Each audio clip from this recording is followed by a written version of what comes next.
Hi കൂട്ടുകാരെ, എല്ലാവർക്കും SR ക്രിയേഷൻസിലേക്ക് സ്വാഗതം. ഇന്ന് നമ്മൾ കൂട്ടുകാരുടെ രണ്ടാമത്തെ ദിവസത്തെ മോഡൽ ക്വസ്റ്റ്യൻ പേപ്പറാണ് ഡിസ്കസ് ചെയ്യാനായിട്ട് പോകുന്നത്. അതിൻ്റെ ആൻസറുകളും കൂടെ പറയുന്നുണ്ട് കേട്ടോ. അപ്പോൾ കൂട്ടുകാരാരെങ്കിലും ആദ്യമായിട്ടാണ് ഈ ചാനൽ കാണുന്നതെങ്കിൽ സബ്സ്ക്രൈബ് ചെയ്യുക. തൊട്ടടുത്ത് കാണുന്ന ബെൽ ബട്ടൺ കൂടെ എനേബിൾ ചെയ്ത് കഴിയുമ്പോൾ ഞങ്ങളിടുന്ന എല്ലാ എക്സാം സ്പെഷ്യൽ വീഡിയോസും മോഡൽ ക്വസ്റ്റ്യൻ പേപ്പറും എല്ലാം കൂട്ടുകാർക്ക് നോട്ടിഫിക്കേഷനായിട്ട് ലഭിക്കും. അപ്പം നമുക്ക് നേരെ വീഡിയോയിലേക്ക് കിടക്കാം. കൂട്ടുകാരെല്ലാവരും എക്സാം എഴുതിയിട്ടുള്ളവരാണല്ലേ. അപ്പോൾ നിങ്ങളുടെ ക്വസ്റ്റ്യൻ പേപ്പറിൽ ഇന്നലെ പറഞ്ഞതുപോലെ തന്നെ ഇതുപോലെ ഒരു ഭാഗമായിരിക്കും ആദ്യം കാണുക. ഇവിടെ കൂട്ടുകാരുടെ പേരും സ്കൂളിൻ്റെ പേരും ഒക്കെ എഴുതണം കേട്ടോ. ഇവിടെ ടൈമും ക്ലാസ്സും ഒക്കെ കൊടുത്തിട്ടുണ്ട്. നമ്മളിന്ന് 6ാമത്തെ വർക്ക്ഷീറ്റാണ് ചെയ്യാനായിട്ട് പോകുന്നത്. ഇന്നലെ നമ്മൾ 5 വരെയുള്ള വർക്ക്ഷീറ്റ് ചെയ്തായിരുന്നു അല്ലേ.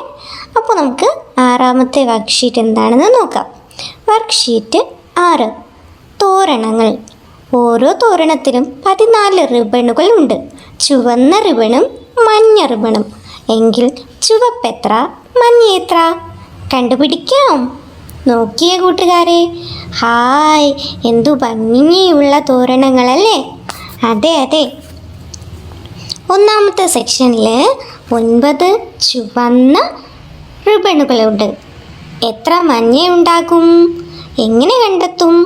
14-ൽ നിന്ന് 9 കുറച്ചാൽ പോരെ? അതെ, 5 മഞ്ഞ റിബണുകളാണുള്ളത്. ഇനി രണ്ടാമത്തെ സെക്ഷനിലോ 12 ചുവന്ന റിബണുകളും 2 മഞ്ഞ റിബണുകളും. 12 ചുവന്ന റിബണുകളും 2 മഞ്ഞ റിബണുകളും ഉണ്ട്.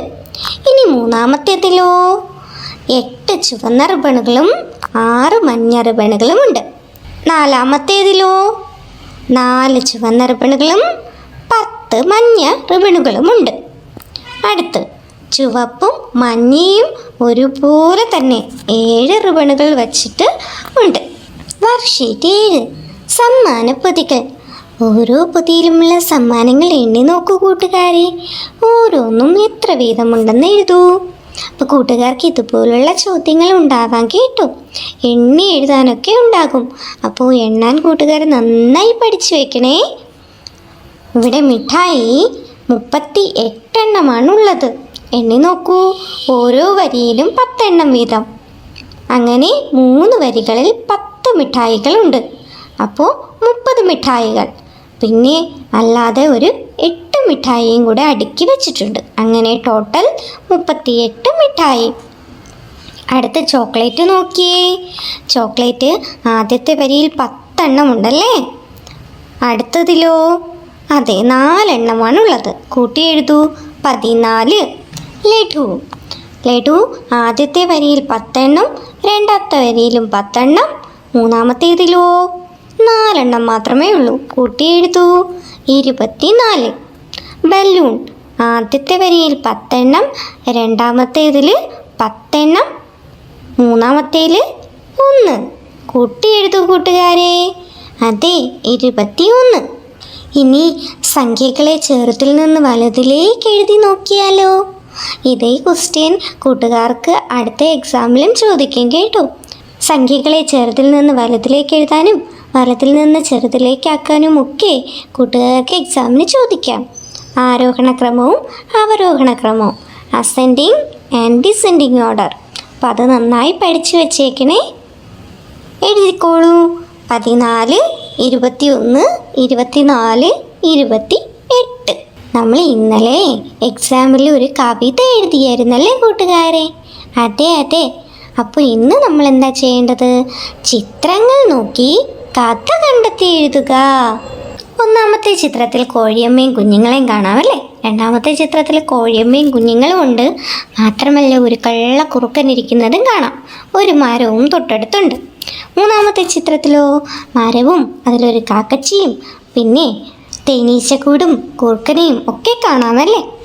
നാലാമത്തെ ചിത്രത്തിലോ കുറുക്കൻ ഓടുന്നതും തേനീച്ചക്കൂട് ഇളകി വരുന്നതും അതുപോലെ കാക്കച്ചി തേനീച്ചക്കൂട്ടിൽ കൊത്തുന്നതും ഒക്കെ കാണാമല്ലേ. അപ്പം നമുക്ക് ചിത്രം നോക്കി കഥ എഴുതാം. കഥയുടെ പേര്. കഥയ്ക്ക് മനോഹരമായൊരു തലക്കെട്ട് കൊടുത്തോളൂ. എന്താ? കോഴിയമ്മയും കുഞ്ഞുങ്ങളും. കഥ വായിക്കാം. കോഴിയമ്മയും കുഞ്ഞുങ്ങളും. കോഴിയമ്മയും കുഞ്ഞുങ്ങളും മുറ്റത്തെ നെന്മണികൾ കൊത്തിക്കഴിക്കുകയായിരുന്നു. പൊന്തക്കാട്ടിൽ ഒളിച്ചിരിക്കുന്ന കുറുക്കൻ ഇത് കണ്ടു. ഹായ്, നല്ല മുഴുത്ത കോഴിയും കുഞ്ഞുങ്ങളും, ഇന്നിവരെ തന്നെ ശാപ്പാടാക്കണം. കുറുക്കൻ ചിന്തിച്ചു. അവൻ കോഴിയമ്മയും കുഞ്ഞുങ്ങളെയും തക്കം പാർത്തിരിക്കുന്നത് മരക്കൊമ്പിലിരുന്ന് കാക്കച്ചി കാണുന്നുണ്ടായിരുന്നു. ആ മരക്കൊമ്പിൽ തന്നെ ഒരു തേനീച്ചക്കൂടുണ്ടായിരുന്നു.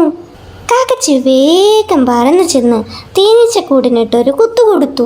തേനീച്ചകൾ കൂട്ടത്തോടെ പറന്നു വന്ന് കുറുക്കനെ ആക്രമിച്ചു. കുറുക്കൻ ജീവനും കൊണ്ട് ഓടടാ ഓട്ടം. എങ്ങനെയുണ്ട് കൂട്ടുകാരെ?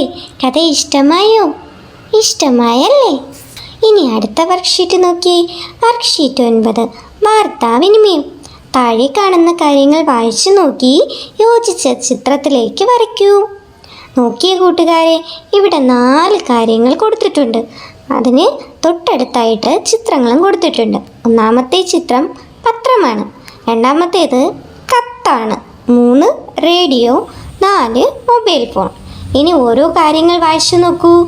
കേട്ടു മാത്രം വിവരങ്ങൾ അറിയാൻ. എന്താണ്? അതെ, റേഡിയോ. വരച്ചോളൂ. രണ്ടാമത്തേത് കയ്യിൽ കൊണ്ട് നടന്ന് വിവരങ്ങൾ കൈമാറാൻ പറ്റിയ ചെറിയ ഉപകരണം. എന്താ അത്? Mobile phone.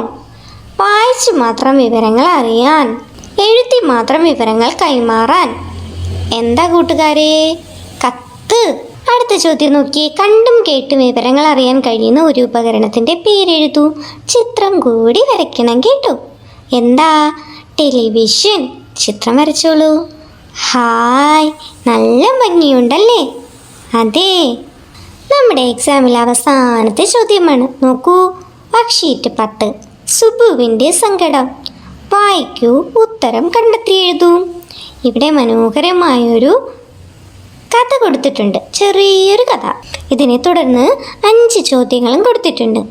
അപ്പോൾ ഇത് വായിച്ചതിന് ശേഷം കൂട്ടുകാർ ആ ചോദ്യങ്ങൾക്ക് ഉത്തരം കണ്ടെത്തി എഴുതണം.